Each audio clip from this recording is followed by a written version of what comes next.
I'm going to talk to you about some things I've learned in my journey. Most from experience, some of them I heard in passing. Many of them I'm still practicing, but all of them I do believe are true. Now, they may be truths to me, but don't think that that makes them mine, because you cannot own a truth. So please think of these as signposts, approaches, paradigms that give some science to satisfaction. They're yours to steal, they're yours to share, likened to your own lives, to personally apply in your own lives, in your own way, should you choose to. So, here we go. Unbelievable is the stupidest word in the dictionary.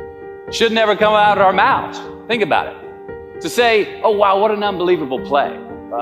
It was an unbelievable book, an unbelievable film, an unbelievable act of courage. Really? It may be spectacular, it may be phenomenal, most excellent or outstanding, but unbelievable? Give others and yourself more credit.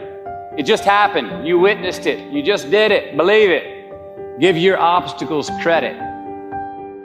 You know, once you do find your frequency on something, go forward if you're a non-tyrant and don't ask permission. And that's the not giving a damn part. I've found that the world will actually acquiesce and go, yeah, I'll give you a green light on that, if you actually go forward and mean it, and you're gonna do it by hook or by crook and not ask permission. Life is not easy. It is not. Don't try to make it that way. Life's not fair. It never was. It isn't now, and it won't ever be. Do not fall into the trap, the entitlement trap, of feeling like you're a victim. You are not. Get over it and get on with it. And yes, most things are more rewarding when you break a sweat to get them. Sit here in that discomfort long enough to go, okay, until you come out the other side to go, all right, I'm good with me again. I don't want to leave a place I traveled to until I get to the point of going, I could live here. This could be my existence. And as soon as I get to that point, then I'm like, okay, you can go. Now I can go. That's the same thing in the personal journeys. Stick with it until you get through the discomfortable to uncomfortable times, until you go, you know what? I can spend time with myself. I could do this. I could do this forever. Well, then it's okay to go to re-engage, pick up your phone, go see your friends, go have a drink, what have you, go look for those things that are other relationships in life. But hopefully not until. There's great value in not doing that until you go, I'm good with me and me for right now. So, to any of us, whatever those things are, whatever it is we look up to, whatever it is we look forward to, and whoever it is we're chasing, to that I say amen. To that I say, all right, all right, all right. And to that I say, just keep living, huh? Thank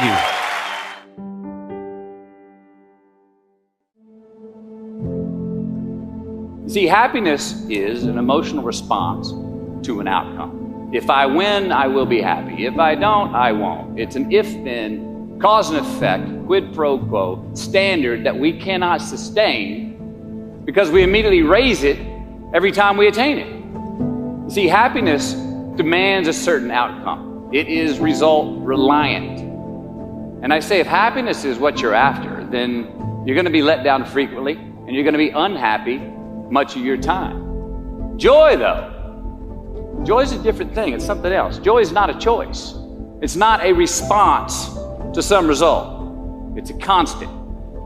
Joy is the feeling that we have from doing what we are fashioned to do.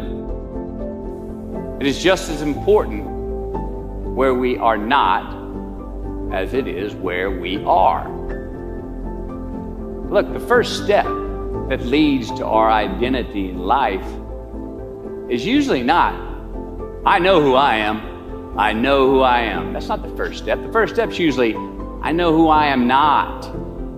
Process of elimination. Defining ourselves by what we are not is the first step that leads us to really knowing who we are. South of New Orleans a few years ago, and I went to a voodoo shop, and they had this wooden partition against the wall with these columns, and in these columns were all these vials of these magic potions, right? And the headings above each potion defining what they would give you were things like fertility, health, family, legal help, energy, forgiveness, money. Guess which column was empty? Money. Let's admit it. Money is king today. It's what makes the world go round. It is success. The more we have, the more successful we are, right? Now, I would argue that our cultural values have even been financialized. Humility is not in vogue anymore. It's too passive.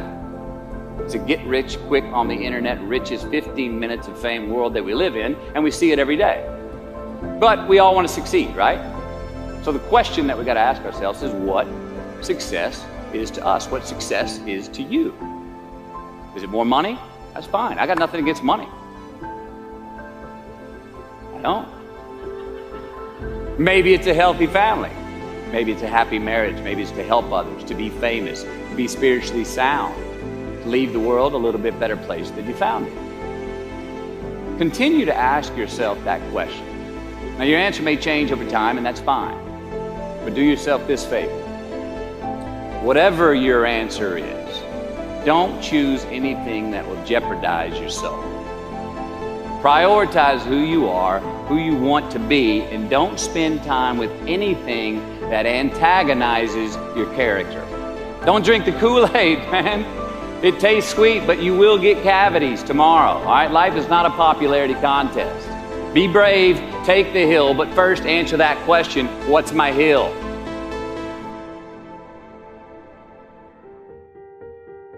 There's a responsibility to freedom, and that there is freedom in responsibility. You know, and that earn your way there.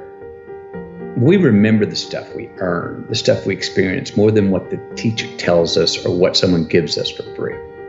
We just do. We broke a proverbial sweat on it, whether it was mental or physical or whatever. We built it. We understand. We felt how we got it, how we achieved it, how we got what we wanted. Those stick with us. Whether we forget them intellectually, they were written in our lineage, and they build resilience, and they build a healthy, true optimism going forward to know that, oh no, I've worked for something before and achieved it. Delayed gratification.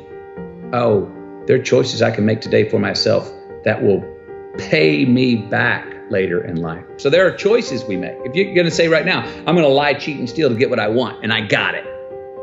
I got an immediate green light for me.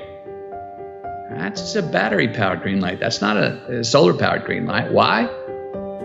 Because now, everywhere I go, I got to look over my shoulder to see if someone's there that I lied, cheated, and stole from. And when I'm doing that, I'm stealing whose time? My time.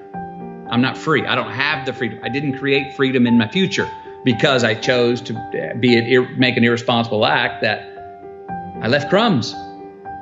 I've now got reasons to look over my shoulder. And the more things we do to create in our future that we got to look over our shoulder, the more of our most precious thing we have in our lives, time, that we're stealing from ourselves. So it's not puritanical. It's just like, it's actually self-serving. It's a very selfish choice. And I'm a fan of the word selfish. I've helped redefine it.